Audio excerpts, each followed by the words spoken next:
তুই যে ঠিক আছে, তুই তুই গাছ দেখাচ্ছিস না, তুই তোল।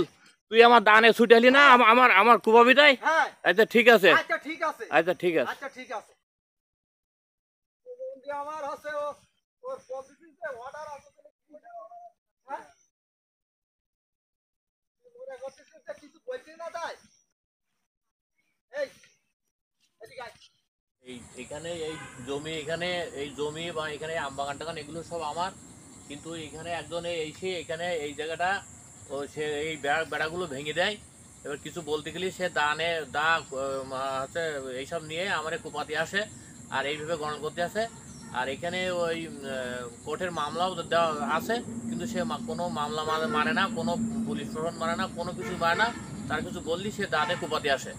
এখন এখানে আমি নিরাপত্তাহীনের এতে ভুগছি। সে কখন কোন মুহূর্তে আমার খুন জখম করবে সেটা এ নিয়ে আমি ওর চিন্তার ভিতরে আছি। আর এখানে এই বিষয় নিয়ে যেন পুলিশ প্রশাসন আমার এটা যেন সুদৃষ্টিভাবে দেখে এবং সেটা যেন আমাদের এর ব্যবস্থা গ্রহণ করে। এই জিনিসটা করতেছি কে? সে আপনার দানে এটা এখানে হলো এই সুবল মল্লিক, বলাই মল্লিক, সেইটি থেকে এইভাবে এটা করতেছে এবং আরো লোকজন। এই এলাকাটার নাম কি? এই এলাকার নাম এখানে হলো এটা এই জায়গাটার নাম ফাজিলকাটি গ্রামের নাম ফাজিলকাটি। এটা কি আপনার ক্যালকাটা ইউনিয়নের ভিতরে? এটা ক্যালকাটা ইউনিয়নের ভিতরে, কলারোয়া সাতক্ষীরা। আচ্ছা, এই এর ভিতরে। কিন্তু সবচেয়ে বড় সমস্যা, সে কারুর মানে না। সে কথা বললেই শুধু দা বের করে আর এই কাঁচি বের করে, আর লোকজন এসে গুন্ডা বাহিনী এসে এই সন্দেহে আমার কুপাতে আসে। মানে সে আপনার এই বেড়া দিয়া সে বেড়া কেটে দিচ্ছে নাকি? সবকিছু নিজের ইচ্ছায় সে নিজের খামখেলি মতো এসে বেড়া কেটে দিচ্ছে, আম গাছ কেটে দিচ্ছে, আমার কলা গাছ কাটছে, আমার ফুল গাছ কাটছে।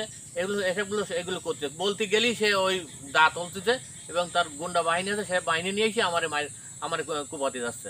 এর জন্য আমি সেখানে তার মামলা করেছি, সেখানে নিষেধাজ্ঞা দেওয়া রয়েছে, কিন্তু সে কোনো সরকারি আইন আনন্দন কোনো কিছু মানে না।